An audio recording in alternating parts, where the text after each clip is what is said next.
Brew Strong is brought to you by Blickman Engineering, home of the top-tier brewing stand. Visit them online at blickmanengineering.com.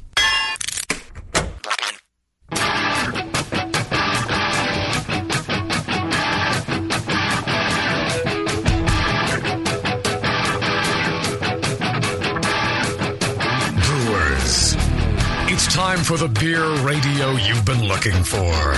This is the show that dispels myths, tackles the toughest topics, and makes no apologies for geeking out on beer. Hosted by two guys that drink before they think. Jamil Zainasheff and John Palmer. This is Brew Strong.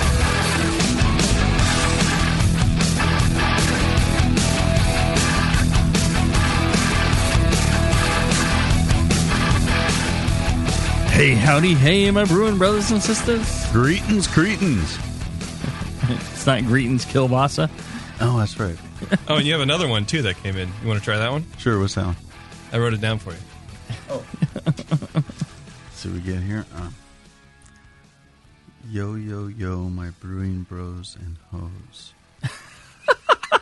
Yeah, Is that not you? A little more enthusiasm. Yo, my brewing bros and hoes. Oh, okay. There you that go. way. Okay. I was thinking more like row your bros and hoes. No, that's okay. I like the K-pasta kielbasa. I like that one too. Yeah, I like the bros and hoes one. That's that one fits me, I think. Yeah. I guess I could do as a pirate theme. Yeah. Yo ho ho. Anyway. Yo ho ho and a bottle of hose, bros. And a bottle of beer? Kielbasa? And a bottle of hand sanitizer. Hand sanitizer. Yeah, well, that's what you get with this fine show, and that's why Blickman Engineering is our sponsor. Yes. He appreciates this high level of comedic value, along with very adult. I don't know, along with information. Yes, that's it. The information. It's all about the information. It's all about the knowledge with that guy. Right. That guy's got a dome full of interesting facts and figures and knowledge about solutions to problems. Exactly. Mm-hmm. Yeah, he's always innovating something. That's why when I think Blickman, I think innovation. I think trying to solve problems in a different way. Cool gadgets. The first time I used the Blickman beer gun, for a matter of fact, it's like, wow, that is really a cool solution to a problem where, wow, that really works well, and it's so easy to use. I used a counter pressure filler, filled 7, 8, 10,000 bottles with it. Mm-hmm. No problem. But it took me a while to get used to it, and it can be a tricky contraption to use. Mm-hmm. It works just fine. You need 3 hands to do it. You just need to know how to do it. Mm-hmm. And even then, I would still spray a little beer now and then. You got to be, you really got to be, the master of working that thing. If you own one, you can make that your life study and figure it out like I did, or you buy yourself a Blickman Engineering beer gun. Go to your local homebrew shop and say, hey, I heard about the Blickman Engineering beer gun. I want one. Call up Blickman for me and get one. Get one ordered into my local homebrew shop. Yep. And pick it up. Yeah. And while you're at it, send an email to Blickman and tell him how much you appreciate his innovation and also his sponsoring of the show. Yeah. Because without him kicking the Quatloos down to the Brewing Network, you wouldn't be able to hear this fine brewing information. This fine quality programming. Yeah, that's the weakest part of our argument right there, I think. Yeah. All the rest of it makes sense. That part doesn't. Well, what this show is going to be is live Q&A, right? Right. Yeah. You ask us, why are you guys so great? I don't know. Because of Blickman. That's right. Right. Okay, sure. Why don't we jump right into it and start hammering out some of these questions. You can email your questions into brewstrong@thebrewingnetwork.com. Right. And that goes into a folder, and we try to get to all of them eventually. We've been doing a lot of Q&A and trying to knock them out. But also, if you're listening live, there's a chat room. You go to the brewingnetwork.com, there's a listen live button, and then there's the chat now. And what that takes you to is an application where you can just type in any name. It doesn't matter. You don't need to pre-register or anything. Type in any name for being on the screen. No passwords needed. You get in there, and then you're in a chat room with all people that are listening to the show and chatting about what's going on. And you can ask questions there. JP's on the case there, and we'll get your questions to us, and we'll answer them or try to answer them. Yeah. All right, let's hit our first one. First question from the chat. Is Jameel going to stay for the session tonight? I would like to, but I've been gone since Tuesday, so I don't know. Just don't think it's in the cards. All right. And Palmer, you have to catch a flight, right? Yeah, I've got to catch a flight home. Same All right. deal. Well, fine. That was your question, wasn't it? That was my question. That's right. Oh, don't leave. That's right. Come on, guys. Come stay and play. Come on. We'll have a sleepover. Will you popcorn? I won't fart this time. Well, no, I'll do that all the time. All right. I've been doing it over here, too. Thank God for windows that open. This question says, how can non-keggers purge oxygen from headspace in carboys? I do not have a CO2 tank, Blickman gun, or any other kegging bling. I'm a straight-up bottler. If I'm moving beer off yeast into secondary, Imperial Stouts, Big Belgians, etc., how can I purge the headspace and avoid oxidation? Well, a fair amount of CO2 should come out of solution as you're racking. Right. Yeah. For the longest time, I never bothered purging my kegs with CO2. Okay. I just, very quietly rack the beer into them, and CO2 comes out of the beer, and it stays on top of the layer of beer. As long as you're not agitating the beer, that little layer of CO2 is just getting pushed higher and higher. It doesn't blow away. Right. Yeah. I wouldn't freak about it too much, I think. Yeah, that's pretty reasonable. Right. Or you can buy yourself, CO2 cylinder just with a hose on it and just blow it in there if you wanted to. Yeah. And as Charlie Bamforth says, if you know that up front that you may have some amount of oxygen going into your package, then store the beer as cold as possible. Right. And that will prolong its shelf life quite a bit over other factors higher up in the brewing process. That's something I always did, was store my beer cold. When I store it hot, it just deteriorates so fast. Right. Yep. Yeah. Good question. Great. Blitzkrieg in the chat says the yeast book was fantastic. Wow. But thank you very much. Yeah, but no. Yeast book is fantastic. How is storing and propagating Brett different than yeast? So he wants to know like growth rates, storage, etc. It is different. The thing about growing Brett is, it takes a lot of oxygen. Will make Brett grow a lot faster and a lot more. You get a higher cell count, I believe, with enough oxygen. So in the yeast book, somewhere in there, some page, we talk about growing Brett, and we give the actual measurement of oxygen that they found to be optimum for growing your Brett strains. And as far as storage goes, I believe it's about the same as your other yeast strains. Maybe they'll last a little longer than they will a lot of the regular sack yeasts. What was the other question? Growth rates and storage. Growth rates and storage. Store cold. Just like as cold, as close to freezing as you get without freezing the cells is always best. The colder you get it, the slower the metabolism, the longer it is going to be able to live off its reserves, things like that. And also slows down mutations and things like that the colder you get those cells. So not much difference. I mean, Yeah, there's not- a lot not of a lot. handling, a lot of handling Right. similarities. Pitching rates, things like that are different, Yeah. and the optimum amount of oxygen for growth is different. Things like that. Okay, awesome. Married to the Hops wants to know, why can't you add yeast, nutrient, and Irish moss at the beginning of the boil? Well, yeast nutrient you can.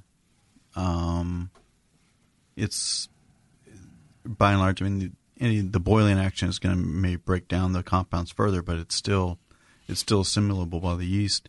There isn't any uptake or binding in the break material or anything like that. Additional, the more it boils around, the more it may bind into the break material. Yeah, that's a possibility. Yeah. So, I guess. Yeah, I don't think it matters a whole huge amount. Yeah. Irish moss, though, I mean, if you add it too far up, it will tend to denature, and you'll lose some of your coagulation ability. I think maybe it's, instead of looking at it from why can't you, it's like, why can't you? I mean, or look at it as an advantage of these two items, that you can add them at the end of the boil, and you will have potentially the best performance out of each. Rather than trying to put them in at the beginning. If you just add them right at the end, you'll it's convenient, and you'll get potentially the best performance. Right. Okay. All right, JD has a user question for Brew Strong. He says, in previous Brew Strong shows, Jameel mentioned that fermenting a 5-gallon batch in a 14-gallon conical is a bad thing. He recommended a 7-gallon conical instead. He referenced headspace would change the profile of the beer. But in previous Sunday sessions and Jameel shows, I've heard Jameel and Chris White recommend foil on top of a carboy or fermenter instead of an airlock to lessen the head pressure on fermentation. I'm confused. Are there any white papers or controlled experiment results that document the different flavor profiles that have been achieved between fermenting a 5-gallon batch in a 7-gallon fermenter and a 14-gallon fermenter? Well, all right. Clarify a few things. Headspace and head pressure are two different things. You can have a lot of headspace and have head pressure. You can have no head pressure and no headspace. I mean, so they're different things. It's apples and oranges. The other thing is, if you are talking about, and I think if we're talking about the larger conicals, the problem is the temperature, when you have the temperature probe and the temperature pack on the outside and all the cooling, Peltier cooling and all that. You can't put just a tiny bit of wort in there and expect all that to work properly. So that's kind of, I think where I was coming from on that, but maybe we got into the fact that it'll also change flavors in other ways. But what brewery was I just at talking to where they actually do, they have like 15 barrel fermenters and they're putting like 7 barrels in, and it's just barely, it doesn't even usually reach the sample port. And they said that it's kind of tricky because, again, temperature control, it does change things. Yeah. They're essentially just using it to do some small batch stuff. So you can do it, and it's not like the end of the world, but just anything you change, ratios of height to width is probably more important than how much headspace is over something. Yeah. Because you can get a it's not headspace, but your surface area is going to be much more compared to the depth of your beer. That has a bigger effect on fermentation flavor than, I mean, if it's open above it, it's open above it. It really doesn't matter. Right. That's true. So maybe that just wasn't clear in the previous one, but that's essentially what we're talking about is ratios and the cooling that's available on there. Sampling, things like that. Those tend to be the issues. Great. That makes sense? Makes sense to me. Excuse me. This email is from Atomic Punk. He says, I've got the basics down of yeast starters, but still not 100% comfortable with doing steps. I've listened to the yeast starter show a couple of times, and the guys all mention they do steps when they needed. They do steps when needed for big beers or lagers. There are posts and discussion out there on doing steps, but I'd sure love to hear the experts give us their process. How do you size the steps to target your goal of number of yeast cells? At what point would you make it At what point would it make more sense to brew a smaller beer and just repitch the yeast cake into the big beer? And is there a chance of overpitching by doing that? Thanks, and brew strong. Well, as far as a smaller beer, it makes sense to do that when you're doing so many steps or using so much material to make all this starter. Mm-hmm. You should probably just make a smaller beer, just financially and number of handlings. You're better off making a smaller beer. As far as, number of steps, I always advocate the fewest steps possible is generally better, just because you're less chances of, or less times you're introducing additional contamination to it. The more you handle it, the more contamination you're going to end up with, and you're really kind of defeating the purpose of coming up with a clean, healthy starter. You can do your starter in numerous ways. You can actually, ferment it out, settle out the yeast, pour off the spent wort, add new wort back, and go like that.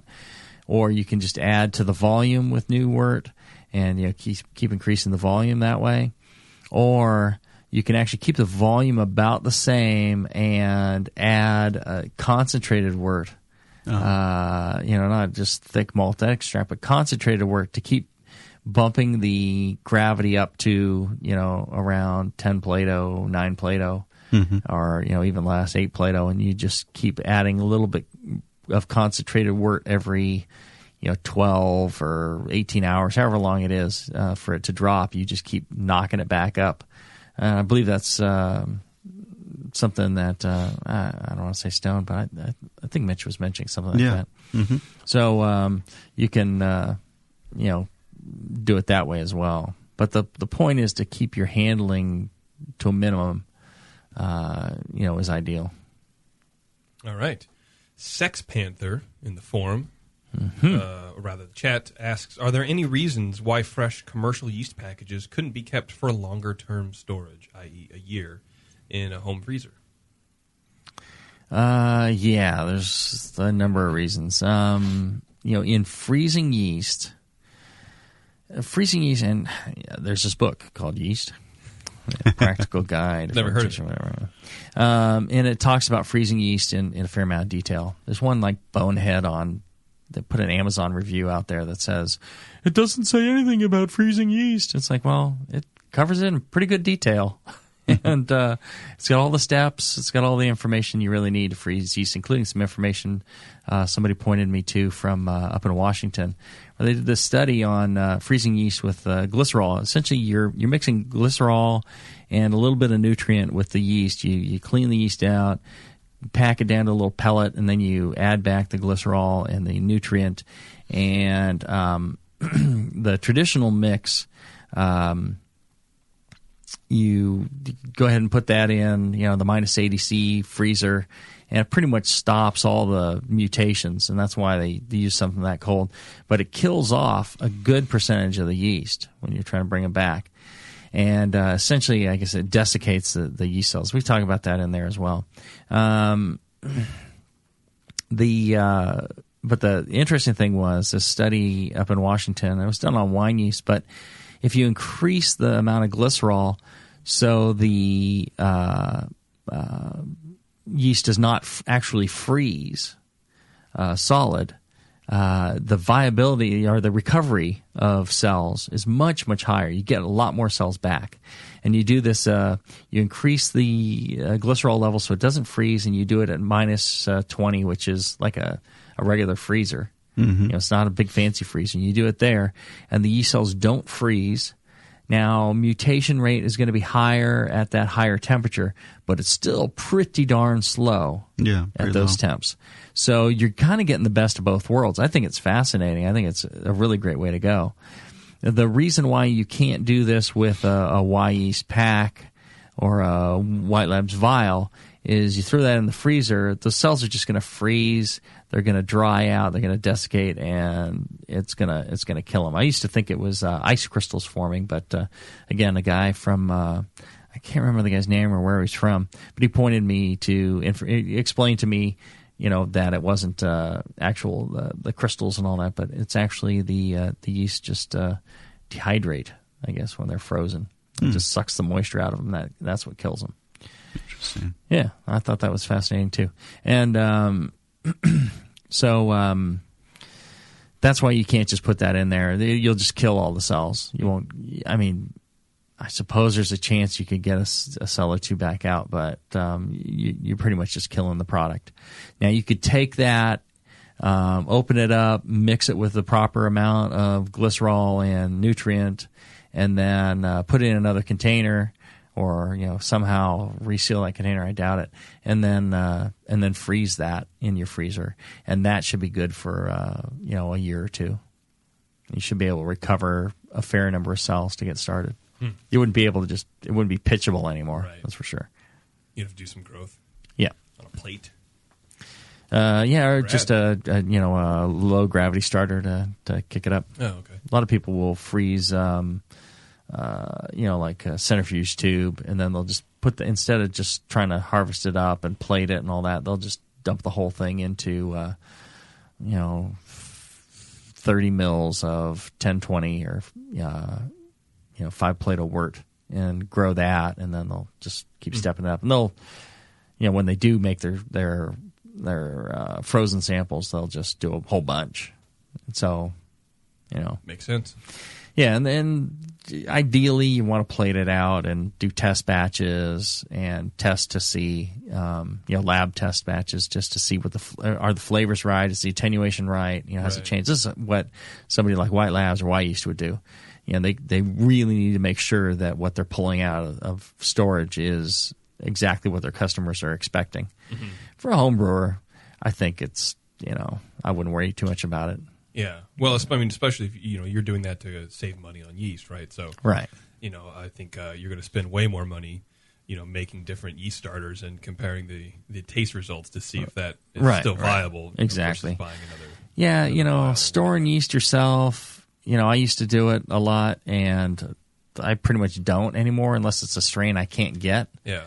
And usually you can pretty much get more yeast strains than you really can shake a stick at. I mean, try brewing with all the strains that are out there first, and then go into doing your own. But if you get a kick out of it, then that's as cool a hobby as it's like collecting stamps. It sure is. You can actually use these. Right. Well, you can use the stamps. Yeah. That one with Hitler's face on it, mail a postcard. Yeah. Yeah, absolutely. All right, here's one that I kind of don't even understand, and that's how you know it's complicated. After listening to the high-gravity discussions on the Brewing Network, I'm still curious about an option that Randy Mosier discusses briefly in his book, Radical Brewing. The question relates to using wort, say 1040, rather than water as sparge liquor. Mm-hmm.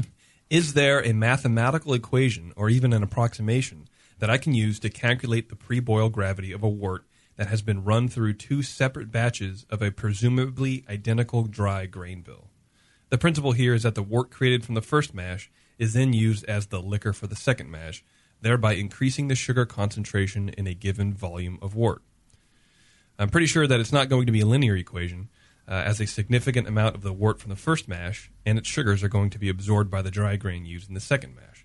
Likewise, there has to be a maximum concentration of sugars that can be dissolved into any wort, with the existing sugar concentration and wort temperature certainly being 2 of the factors. I want to increase the amount of my fermentables in my wort without having to boil the hell out of it. Dry malt extract. Yeah. Well, it's funny you say that, because he goes, and no, I don't want to just add a bunch of DME. I'm a goddamn all-grain brewer. Yeah, DME kudos to that guy. DME comes from grain. I don't know if he recognizes that. Let's do this. Let's take a short break, and when we come back, Palmer will have the formula all calculated out for you. Right? Okay, back after this. From the stovetop to to a camp burner to some kind of brew stand. Most homebrewers follow some version of this progression. With each move, a homebrewer will often have to change a lot, if not all, of their equipment. Until now, Blickman Engineering brings you the top-tier brewing stand. The only brewing stand that grows with you. For example, buy a top-tier floor-standing burner now, and it'll bolt right to your top-tier brewing stand when you're ready for all-grain brewing. The top-tier brewing stand is perfect for 5-gallon to 20-gallon batch sizes. Its modular design is adjustable and accommodates everything from small footprint coolers up to 30-gallon pots. How does the top-tier brewing stand do it? At its core is a strong, heat-treated, and anodized aluminum main post. On all 4 sides are built-in T-slots for the adjustable heavy-gauge stainless steel shelves and beefy burner tiers. The tiers accommodate any manufacturer's pots or coolers up to 21 inches in diameter. Best of all, not only does the top-tier brewing stand grow with your skills and equipment, but it easily knocks down for long-term storage or transport, too.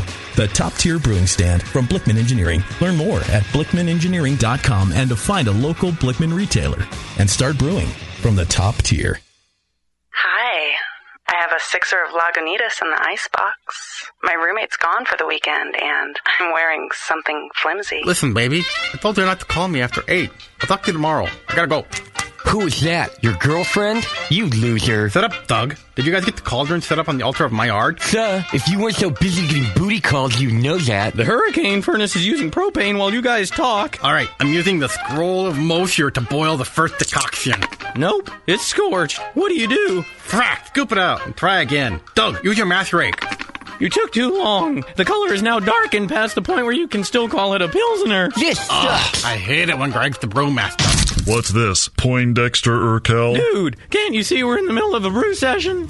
Is that an actual beer? Yeah, I crafted it. I don't really use the dice anymore. I'm a 10th level beer nerd. Are you a 10th level beer nerd? Do you belch White Labs 833 and crap Simcoe? Then you're in good company at Northern Brewer. Northern Brewer has all your beer nerd needs. Ingredients, equipment, and knowledge 24 hours a day at northernbrewer.com. Plus, fast, cheap shipping. Only $7.99 for the contiguous USA. And check out Northern Brewer's huge selection of dorky beer kits, including the Cylon Detecting 3-Hearted Ale and the collector's item Super Alt. Mine's in mint condition because it's still in the box. Make 10th level at northernbrewer.com. Whether I'm making me dry stout or rebuilding me kegs, I head to the heart of dear Dublin for me homebrewing supplies. You head all the way back to Emerald Isle just for a wee batch of grain or a bit of keg tubing? No, you moronic waste of liver. Dublin, California. I go to Hoptech. For 30 years, Hoptech in Dublin, California has been supplying homebrewers with malt extract, fresh grains, hops, spices and sugars, hop oils and extracts, and much more. Hoptech is one of the first homebrew supply shops on the internet and is proud to offer award-winning beer kits, both online and in their store. Mention the BN Army for a 10% discount off your order. The store is open every day except Wednesday, or shop online at hoptech.com anytime. Hoptech is run by passionate, award-winning brewers who live, love, and travel for beer and bring their experience to the store for you. If you don't want to visit Dublin, just call toll-free 800-DRY-HOPS or go to hoptech.com. Visit Hoptech today in Dublin, California and at hoptech.com. Nico, listen, our lawyers said that we had to do this for 1 hour, and after this, we don't have to talk to each other for 3 more months to the next meeting. Kids, come on, let's get out of here. I'm supposed to have more lines. I'm the professional. Hey, it's Sully. And I'm Nico. And we opened the 21st Amendment 10 years ago at 563 2nd Street in San Francisco, just 2 blocks from Giants Park, to make great beer and have a great time doing it. That's right, because to us, the 21st Amendment is more than just the right to make beer. It's the right to experiment, to be innovative, and just do things differently. And so now, we're putting our craft beer in cans. That's right, cans. You can find our world-famous Hell or High Watermelon Wheat Beer at Brew for Your Die IPA in the Northeast, Northwest, parts of the Midwest, and Alaska, in cans and on draft. So next time you're at your local neighborhood pub or good beer store, be sure to ask for 21st Amendment in cans. Because everyone likes it in a can. Tasty crack cans. Tasty crack can.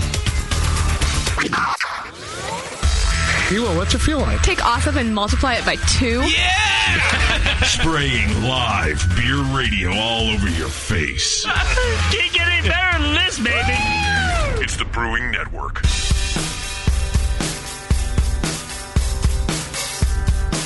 Back to your hosts, Jamil Zainasheff and John Palmer. Putting the testicles in technical.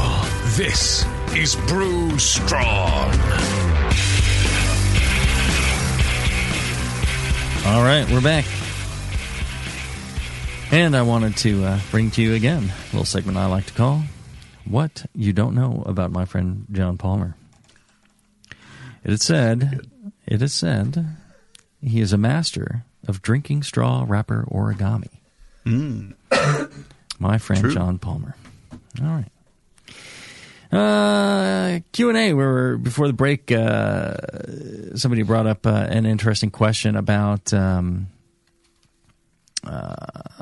sparging with a sugared liquor. Yeah. And what kind of result you could expect from it, as far as, let's say, you're... Yeah, it's an interesting question.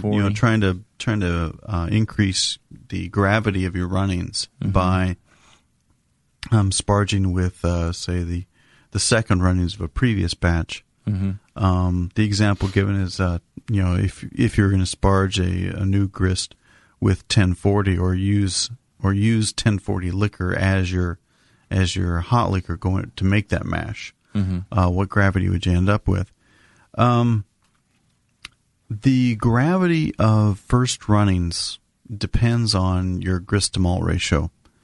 And so if we just call that grist ratio 2, 2 quarts per pound, or that which equates to roughly 4 liters per kilogram, you get a gravity of about 1077 as your first runnings gravity. Now, if you make that up using 1040 wort as opposed to just plain water, there, I guess a maximum you could expect would be that 40 plus the 77, or 10, 11, 7, 10, 12, roughly 10, 12, Well, it depends on a lot of other 1.12 factors of your mash efficiency as well. And, yeah. And there's going to be some inhibition of the dissolution, the leaching of sugars from the grain. Right. So probably the maximum would be the 1.12. 1.120 is an upper limit at that 2 quarts per pound. Your actual will probably be closer to, say, 1.11. Well, and if somebody wants to do all these experiments and come up with the actual numbers that they get, we could work up a formula for them based off of those numbers. But you just have to, it's going to be based off of each individual system. And methods. So if you want to, pass along some data, we can crunch some numbers for you. Had you heard of anybody doing this kind of thing before? Or? Yeah. Yeah? I haven't done it myself, but... Yeah. Great. All right. There you go. One thing I wanted to mention. Oh. We're coming up Cleveland International Beer Fest. That's right. Yes. May 13th and 14th. Just a couple weeks away. Yeah, I don't know if that's already passed by the time you listen to this. It may have. No, we get all like, well, maybe, I don't know. It may have. No. No? Today is April 18th. It is? Yeah. Good to know. All right. I'm lost in time and space. But we're going to be at the Cleveland International Beer Fest. That's going to be at the IX Center there. It's a Friday, Saturday. There's going to be, I'm told, over 800 beers from 200 breweries. And it should be a lot of fun. On Saturday, I'm doing this VIP beer experience thing where I'm going to host this. And they told me I could select beers to have there special from the existing list of breweries. That'll be on Saturday. And also on Saturday, we'll do the awards ceremony from 2 to 3:30.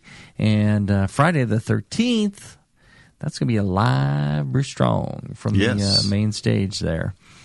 Palmer and I will be there 8 to 9 p.m. And you get tickets at www.ixbeerfest.com. It's going to be a rocking good time. Yeah. Cleveland rocks is what I've heard. That's the rumor going around. Right. You guys have to tell us if it's true. we will make it so. We will. There you we go. will. I've never been to Cleveland, but I'm looking forward to it. I'm actually getting in like a day early, staying a day later. You know me. I'm a man of the people. I like to. Yeah. I'd like to. What kind of laugh was that? I like to hang out and enjoy, absorb the love and joy that is the culture. The culture of The Cleveland. Cleveland culture. The Well, Cleveland culture. be sure to go on that big steamship they have. I hear it's pretty cool. The Cleveland steamer. Yeah. Yeah. Okay. I'll look for that. When I get there, I'll ask people where I would find a Cleveland steamer. Joam Brew in the chat, he asked, what water treatment or part of the water profile would affect the turbidity or cloudiness of beer? Well, the cloudiness is enhanced by a couple of ions. Tin for one, manganese for another. Some of your transition metal ions can contribute to haze and turbidity. Now, I should draw the distinction that turbidity is like cloudiness, a lack of clarity of the water going in.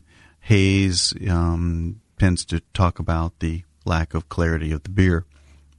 But if you get a source water that has high levels of transition metals like manganese, iron, tin, zinc, you'll tend to throw more haze in the finished beer. Mm-hmm. And would any other mineral salts affect maybe the protein levels or the tannin levels in the beer? No, even something in the mash. Yeah, well, the lack of calcium will prevent a beer from clearing. Mm-hmm. That's and even from yeast from flocculating, if it's low enough, they won't flocculate. Right, and you have a lot of dusty yeast in suspension. Yeah. So one cause of turbidity or lack of clarity in the beer is can be not having enough calcium going into the mash. But as far as other minerals, generating loss of clarity, it's mainly your transition metals. Okay. Great. Here's kind of a long one on open fermentation. What do you say? I was watching Brewing TV the other day, so this kind of comes from one of their segments on open fermentation. It says the Northern Brewer guy, Jeremy, seemed to be saying that the increased exposure to air changed the yeast character in open fermentation. But at the same time, he said that the wort was protected from contamination and oxygen exposure by a blanket of CO2. These two things seem to be mutually exclusive. Jeremy was fermenting 20 gallons in a vessel the size of a bathtub, so he had a lot of surface area and a couple of inches of depth. Given the role the fermenter plays and how the yeast behaves, how much of this increased ester/phenol production was a result of the fermenter shape?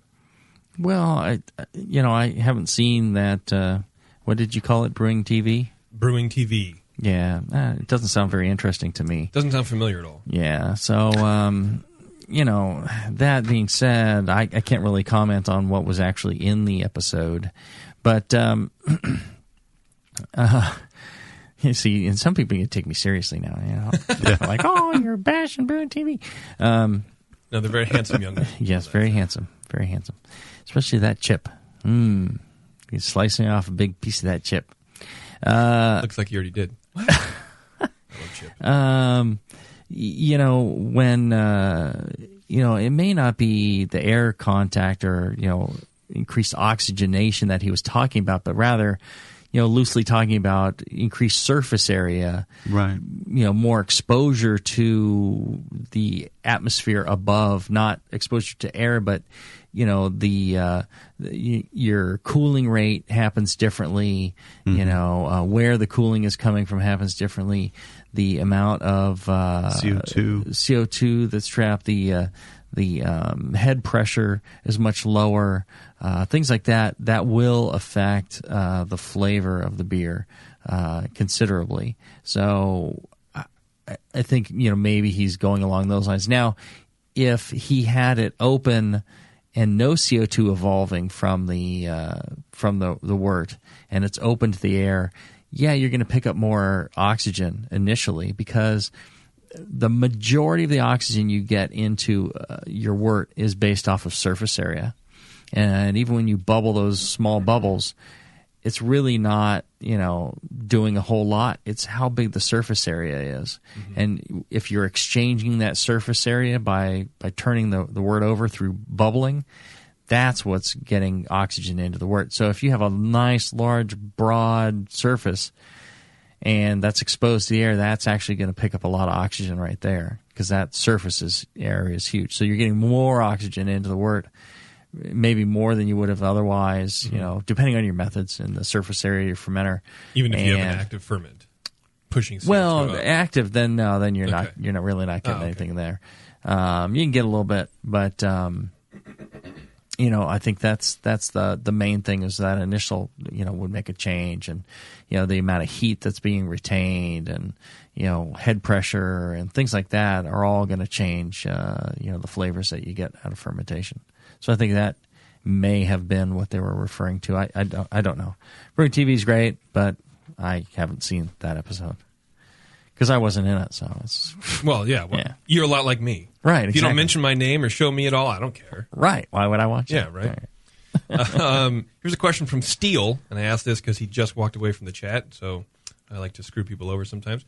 Question is it better from a technical standpoint to brew at 5 gallons as opposed to 1 gallon batches? Or would there be some sort of unwanted side effects that might come up? No, I think if you can keep everything else the same, if your ratios are the same, height to width and all that, as far as in the fermenter goes, and your temperature control is constant, and your pitching rates are the same, and all that's the same, then, the beer should turn out the same. Right. The difference, the reason people don't do a lot of 1 gallon brewing is it's all the same amount of effort to brew 1 gallon as it is 5 gallons. And 1 gallon, you can drink that pretty darn quick. Yeah. If you're doing test batches, I can see that. But again, it's hard to keep it exactly the same proportions and ratios and effects. So it may taste slightly different than, doing it at 5 gallons, but there's no inherent reason why it wouldn't work. Yeah. And was that linear? So you just take 5 gallons and put it in Beersmith, let's say? And just scale it down to 1 gallon, or would you just divide everything in fifths? Essentially, that's pretty linear. Yeah, divide everything in fifths. Okay. Yeah. Well, because I heard if you take a 5 gallon batch and you just bump it up to 20 gallons, just do the math, straight math, it's not, you're not going to get the same beer. Yeah, but a lot of times that's because of the process has changed. You're doing different boil, you're doing, everything's, and sometimes you're getting increased utilization of the hops, things like that, or your mash is different and you're getting different utilization there because the equipment's different. Now, if you're scaling up to, from a 5 gallon batch to a 50 barrel batch, then you'll see, even more of a difference. Yeah. And there you need to adjust more. But when you're going 5 to 20, it's It's nominal. It's more about the process than anything else at that point. All right. Great. Married to the hops, again in the chat room. Do you have to worry about DMS when you add liquid malt extract at the end of the boil? What is the benefit of doing it this way versus just adding it through the boil? Well, liquid malt extract or most extract, it's already been through one boil. A lot of the volatilization has already occurred. So, especially as they're pulling off all that moisture. Yeah, it's a big part of the boil is to pull off all that moisture. It carries with it a lot of that those materials. So so you have less DMS or diacetyl potential coming from that extract than you do from fresh grain, fresh mash, fresh wort. So that's why it is not as much of a concern adding extract at the end of the boil. And you're doing it that way so you can get better hop utilization and less browning of the wort from a long boil at a high concentration. Okay, good question. And we'll cover more of your questions here in just a bit. We're going to take another quick break, and be back right to it. Back after this. Hi, I'm Jamel Zanishev, and in addition to my work on the Brewing Network, I write the Style Profile column in every issue of Brew Your Own magazine. Hi, I'm Sean Paxton, and when I'm not prepping for the Home Brewed Chef on the Brewing Network, you can find me writing articles on how to cook with your home brew for Brew Your Own magazine. Greetings, cretins. This is John Palmer, and when I'm not writing for Brew Your Own, I'm reading it. John Palmer, Sean Paxton, Jamil Zanishev. If you love listening to them on the Brewing Network, you'll love reading their articles, tips, and recipes in the pages of Brew Your Own magazine. Join Jamil, John, and Sean 8 times a year in Brew Your Own. And when you subscribe to BYO on the Brewing Network website, half of your subscription price goes right back to the BN to support great beer and food programming. So sign up for Brew Your Own magazine through the BN website today so you can listen and read your way to better homebrew. Hi, this is Push from the Brewing Network, and I want to tell you about the Brewmaster's Warehouse and how you can get 10% off your next order. I'm a pretty techie guy, but I've never seen an online store like this. It's awesome. Go to brewmasterswarehouse.com and click on Brew Builder. You can whip up a custom recipe so easily even Sven could do it. Seriously, it's slick. You can share your recipe with your own logo and notes to the Brewmaster's database if you want. And the best part, it keeps a running tally of the beer you're building while you're doing it. Then, bam, click Buy Recipe, and your cart is filled and ready to go with helpful suggestions in case you forgot something. This thing is amazing. Brewmaster's Warehouse is run the way a home brewer would do it, with great service, fast turnaround, and $6.99 flat rate shipping. Brewmaster's Warehouse and the Brew Builder blew me away. Check it out today at brewmasterswarehouse.com. I'm serious. And don't forget to put BN Army in the discount code box for 10% off your order. Check out brewmasterswarehouse.com. Cheers. In April, More Beer keeps slashing prices. In February, they lowered the price on ingredients. In March, they dropped their equipment prices. And now for April, they're cutting prices on their awesome beer ingredient kits. Lower prices on the award-winning kits you've come to love, like Pliny the Elder. Stock up for summer. More than 20 kits are on sale now. All is part of their commitment to bringing you the best value in homebrewing with low prices and free shipping over $59. And on April 15th, stay tuned for the release of a new More Beer Signature Series kit. Yep. Tasty McDole's famous Janet's Brown Ale. They're proud to donate $1 from each kit sold to the Leukemia and Lymphoma Cancer Foundation. Get more than ever this month from your brewing budget at morebeer.com. You're listening to the Brewing Network. Back to the beer guys that make other beer guys look like wine guys. Brew strong. All right, we're back. And fellas, are you looking to spice things up in the bedroom? Been fantasizing about surprising your lover with an adventurous new toy or adult movie? Well, here's an offer you won't be able to resist. Go to adamandeve.com, and for a limited time only, you'll get 50% off just about any item. But that's not all. Oh, no. When you select one item at 50% off, you'll also receive 3 free adult DVDs for a little inspiration, plus a free extra gift so essential we can't mention on the radio. And to top it all off, we'll even throw in free shipping on your entire order. And no, we're not teasing. So check out adamandeve.com today for this special offer. Get 50% off one item when you type Jamil, Jamil, for the free offer code upon checkout.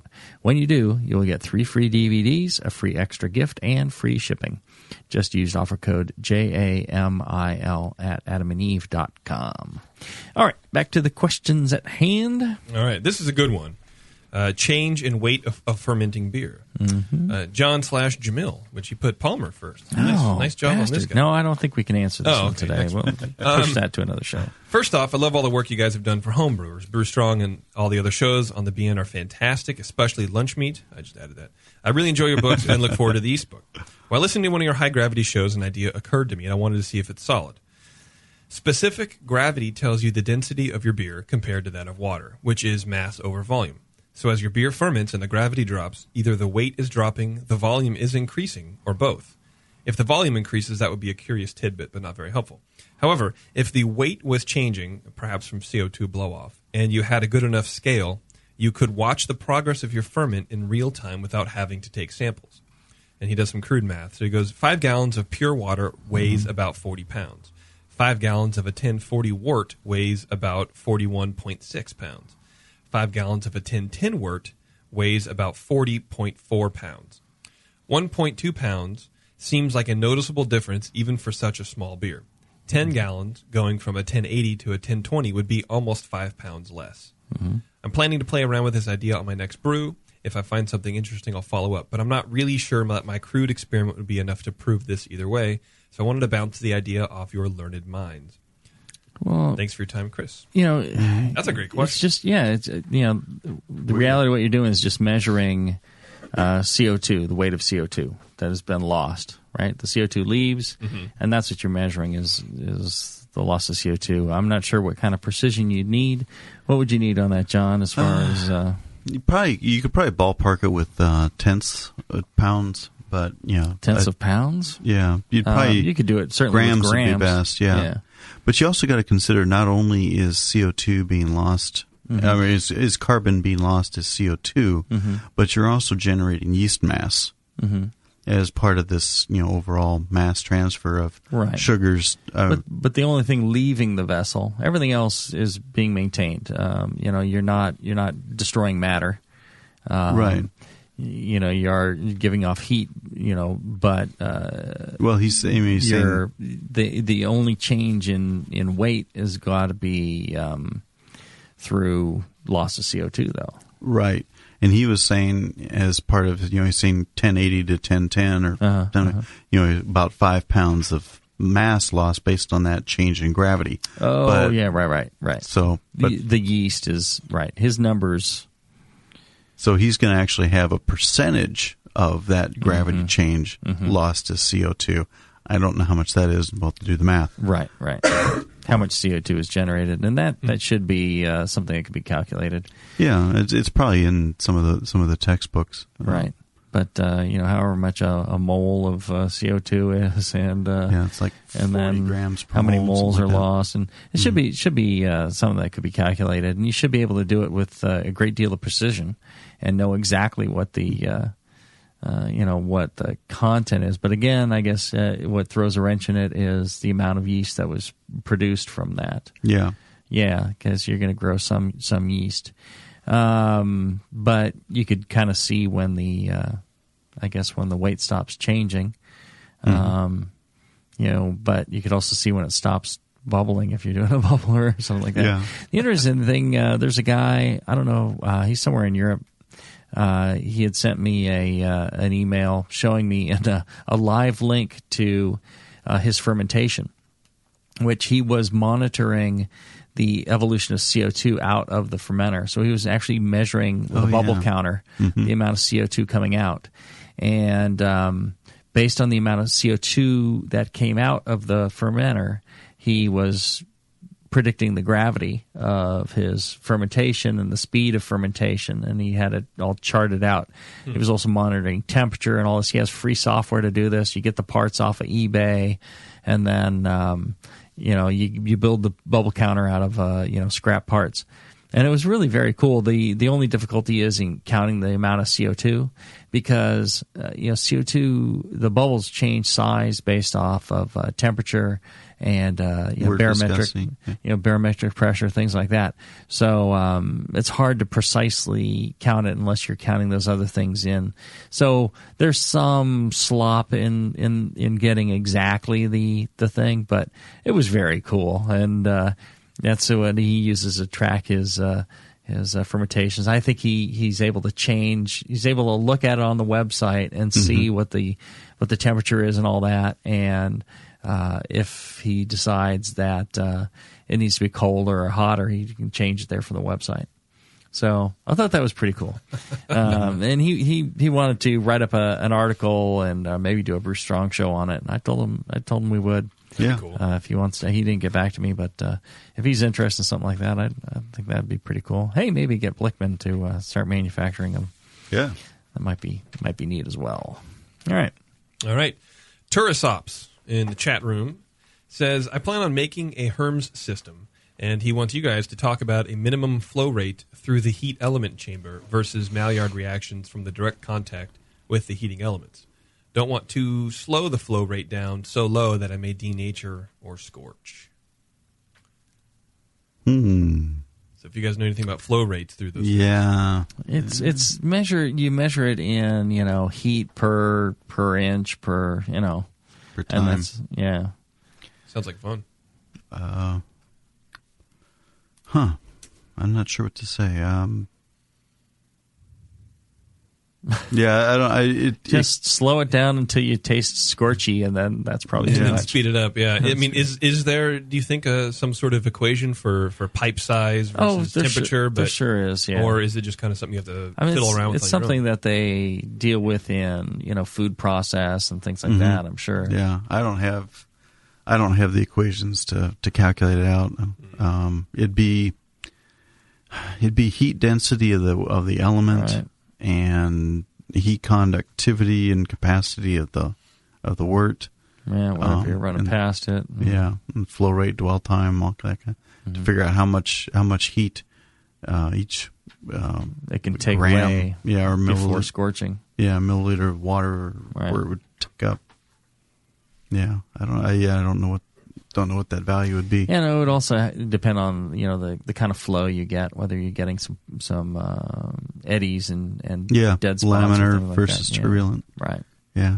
So there can be that can be an issue as well. I think the best thing is to just guess at it and try it, and or go to college and learn it and come back and tell us. Right. Yeah. I bet you there's some listener that's like, oh, you morons. Yeah. It's a very simple 12-page calculation that this takes. Yeah, something easy. Yeah. Well, we take a break. We're running late on getting all our breaks done, and after that we'll wrap up. Back after this. I love beer. I'm a brewer. I brew it. I drink it. It's in my blood, really. I'm that guy that pours malt extract on his pancakes. I wish I could just put a good brew in my pocket and take it with me. Now you can. Hey brewers and beer lovers, why not eat the energy bar invented by a home brewer using the same ingredients in your brew? Introducing Brew Bar Energy Bars, spelled B-R-U-B-A-R. Malt, oats, vanilla, nuts, cinnamon, coconut. You've put them in your beer and you'll find them in your Brew Bar Energy Bar. All natural, made with simple ingredients chosen for the highest quality. They're new, different, and have a rich malty flavor and smooth, moist texture just like a fine craft brew. You can find Brew Bar Energy Bars at brewbar.com or find a retailer near you. And if you are a retailer, you should contact them and find out how you can sell Brew Bar Energy Bars. Check them out at brewbar.com. That's BRUBAR.com. And follow them on Facebook at facebook.com/brewbar. Remember, it's in your Brew Bar Energy Bar because it's in your brew. Hey, what are you doing, man? Writing a review of WLP 400. What? You're reviewing yeast? Yeah. White Labs has home brewer reviews of all their strains. Are you new to these interwebs? Check it out. That's awesome. White Labs, your source for great yeast, invites all brewers to visit whitelabs.com to read and write your own reviews of all their yeast strains. Get real-world tips and tricks from other brewers who have made the most of their vials and post your own experiences. It's another way White Labs brings you closer to the best yeast on the planet. And send. There you go. You misspelled flocculate, dude. What? White Labs. It's all in the vial. Downtown Joe's, located in the historic Oberon building in beautiful downtown Napa, California, offers an award-winning brew pub experience from 8:30 a.m. to 1 a.m. every day. For 15 years at the corner of 2nd and Main, Downtown Joe's has been voted Best Night Spot 7 times and Best Brew Pub for the last 4 years in a row. Brewmaster Colin Kaminsky's handcrafted ales, like his Tail Wagon Amber Ale and Double Secret Probation IPA, are the perfect accent to riverside dining, live music, and a relaxing outdoor patio. Don't miss the Beer of the Month, special rotating taps, and the BN Army Member Special. Wear your BN gear, get 10% off your beer. Visit downtownjoes.com to make reservations, peruse their extensive calendar of events, or just read more about their fantastic beers. Come enjoy the fine beer food, and music. Downtown Joe's, the award-winning brew pub where you'll feel at home. I've always thought that opening a brewery was a great way to ruin what is the perfect hobby. But like most home brewers, I really wanted to see what it would be like to produce my own beer commercially.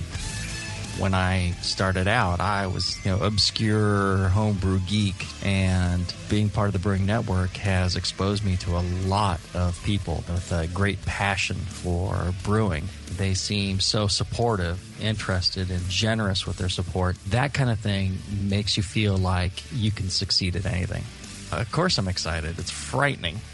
It's terrifying. It's kind of, we've got this rescue dog, and she is completely frightened. So when she comes up to me, she's shaking and salivating at the same time. I feel the same way with Heretic.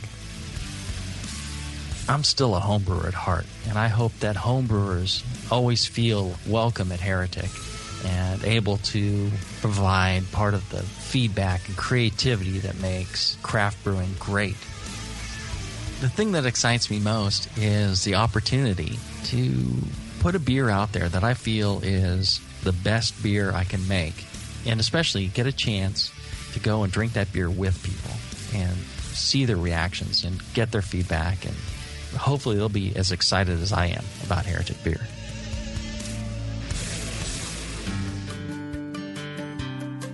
Williams Brewing is your online resource for prompt delivery of quality home brewing supplies.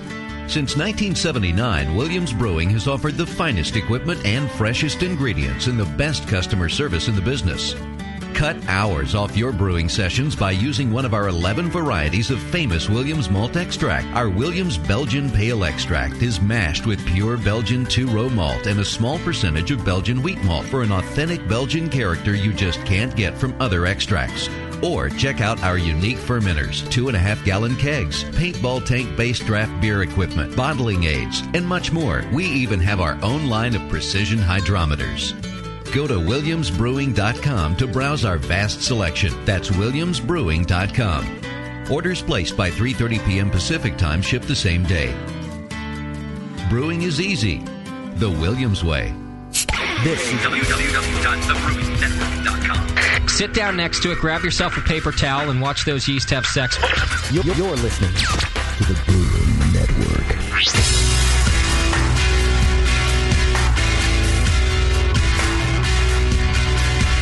Like the Lance Armstrong of the beer world.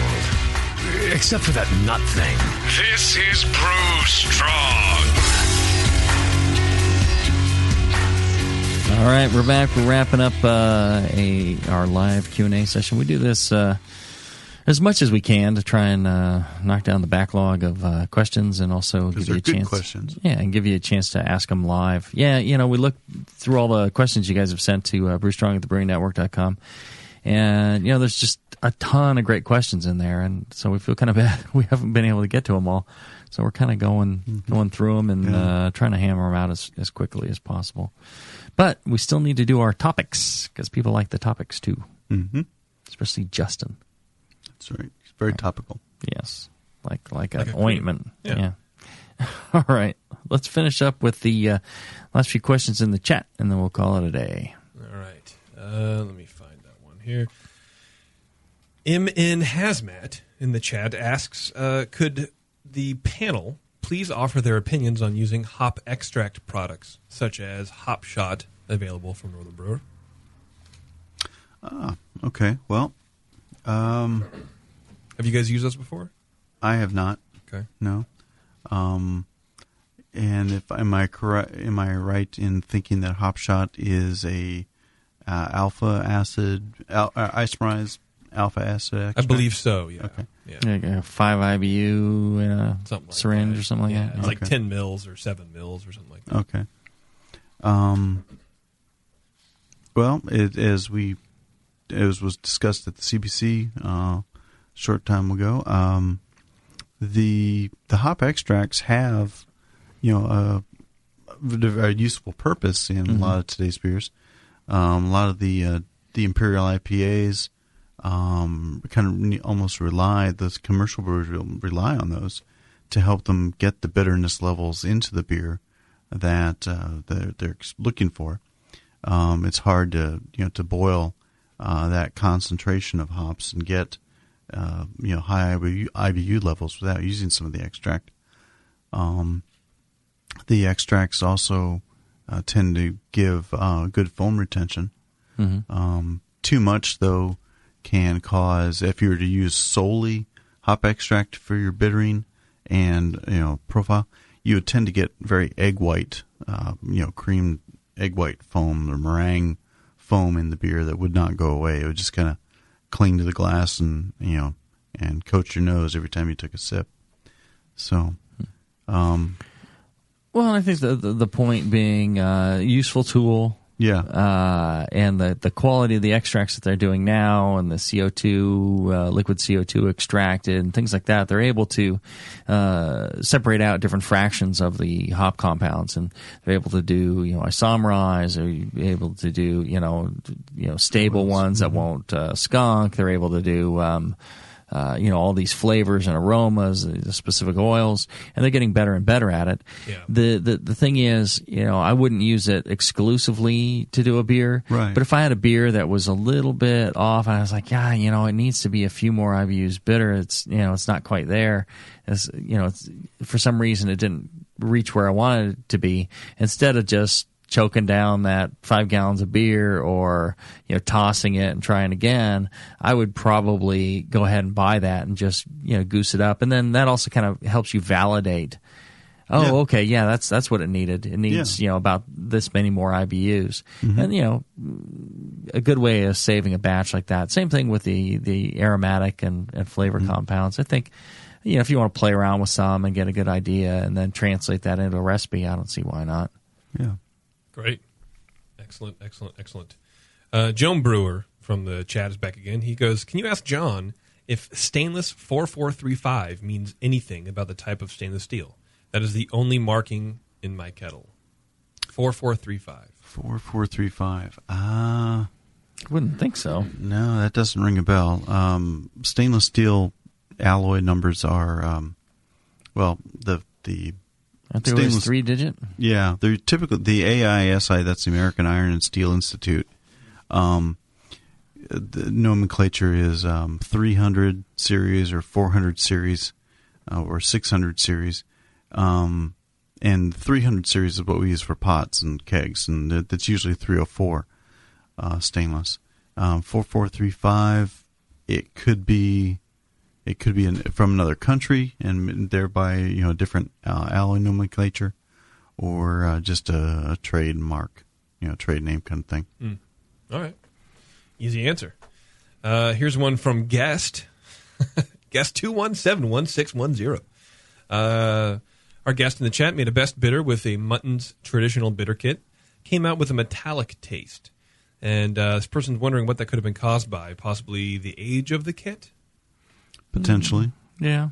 Even possibly the can, if it's dented or something like that. Or, a lot of times, it's could be process related, could be water related. Mm-hmm. A lot of bunch of things. Yeah. So not necessarily the age of the kit. Yeah, it's not like if you have metallic, it's automatically an old kit. There's a lot of variables that go into that. Yeah. That's correct. Okay. Yeah. All right. Here's another question from the chat. Score sheet comments from competitions can be variable. Do you guys put more stock in the comments from the National Homebrewers Conference or other comps? What competitions give the best feedback? So is Nationals, Not necessarily. Right. Okay. No, because, there's Nationals idiots everywhere. Yeah.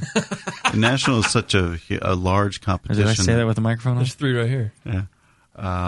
That you may get better score sheets from a competition where there are fewer entries and more time to judge the beer.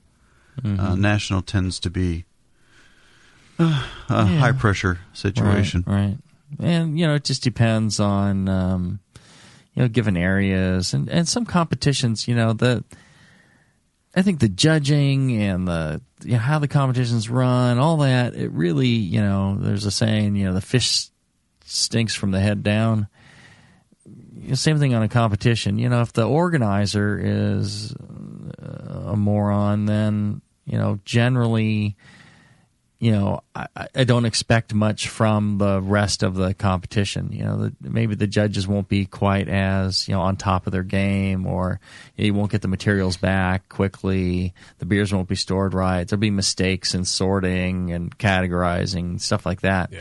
Yeah. So I would worry about that. But when the organizer's on top of it, they tend to make sure they got the best judges seated. They got they reinforce to the judges how important it is. They'll be sampling score sheets throughout the judging, looking at them, saying, "Okay, this looks good. This is not a good score sheet." Go right back to the judge and say, "Hey, I want you to step up your game a little bit, or fix this, or whatever it might be." They'll actually talk to them during it, saying, "Look, we have a quality level to maintain," and those you can kind of tell the difference. On something like that. I always had good results with, America's Finest City down in San Diego. I haven't entered in years, so I don't know how it's going now, but they always tended to take a lot of pride in making sure things were done right. I'm trying to think of other things. MCAB has come and gone. It's been variable, but I know they're really trying to straighten that out as well. I know they're putting a lot of effort into the Bay Area Mashers World Cup one. I've had decent success with those. Yeah. I mean, there was a time when it was just horrible. It was the person organizing was just a goofball and doing. It was a joke, and but the guy that's doing it now, I know he's really on top of it. So. If you had bad luck in the past with that one, and that's one of the things about the competitions, the organizers change, year to year sometimes. It's rare that you have something like the Bay Area Masters one where they're trying to keep the same people in place and really build something. Same thing for America's Finest City, some of the others. You get somebody there that's been there 10 years, they take a lot of pride in it. Then you really got something. So, you might, just ask around people who have entered. Look at the list of winners and, pick like the third place people and ask them. Don't ask the best of show winner. You're like, yeah, the judging's perfect. They know what they're doing. They know exactly what they're doing. So, hopefully that answers it. Yeah, definitely. Answers it for me. I don't know about the other guy. Brew Chemist in Colorado. He has a really good question. I have a question about diacetyl perception. I recently entered the Can You Brew It Mirror Pond clone into a competition and had a judge comment about sensing diacetyl. I run HPLC and GC analysis on my beers, and I know GC is probably gas chromatograph. What's HPLC? Do you guys know that? High pressure liquid chromatography. There you go. And I can tell you that the diacetyl concentration is below human perception. Well, what else can cause false positive for diacetyl? I saved a few of the bottles and tasted it along with the score sheets, which I recommend everybody do, and got a caramel, almost buttery flavor that might have been from the crystal malts. Could that have been the cause? Absolutely. So I've always said, like people making Scottish ales and they boil down the wort to try and get those caramel flavors. It has kind of a weird buttery toffee character to it. And a lot of judges will say, oh, it's diacetyl. The interesting thing, I don't know how low that level was, but I will tell you there are people that are like super tasters and can pick it up. You'd say it's below human threshold, but they'll still pick it up, and they're just like, oh yeah, it's like almost every beer is bad for them. I mean, it may have been that the guy was just totally wrong, and he's tasting caramel or whatever it might be. He's reaching for something. Yeah, exactly. Yeah. Sometimes people, especially new judges, they're looking for flaws. The problem with the judging program, the way it seems to be taught today or in the past, was they're teaching you to look for flaws. They're not teaching you to look for great beer. They're teaching you to look for flaws. And, everything is a deduction, and you're trying to figure out how not to score a beer perfectly. And it's when you do that, everything's flawed. And so if you can't find flaws, then you go ahead and start making them up. I think if we taught judges to look the other way, what makes a great beer? Oh, this has great beer. This is great. This is great. This is great. Then, we'd have a different kind of result, and we wouldn't have that focus on trying to nitpick every little thing or make stuff up. So Right. that might have been it, and you never know. It could be any one of those, I think. Excellent answer. That's all from the chat. All right. Good. Another fine Brew Strong show. We'll be back in 2 weeks if you're listening to this on the archive with I don't know. We may have some interesting pro-related stuff coming up. We're talking about things we may be doing here with the show. If you get a chance, check out BlickmanEngineering.com. Good innovative products for your brewing pleasure. Check that out. Check out the Brewing Network store. We got a lot of good stuff in there. Hoodies, caps, shirts, glassware, stuff you can bling out your brewery with and show everybody you're a big supporter of the Brewing Network. And a fashionable dresser. Yeah, absolutely. All right. And don't forget, sometimes all you can do is lay back and go meet Jesus. Brew strong. Brew strong, everybody.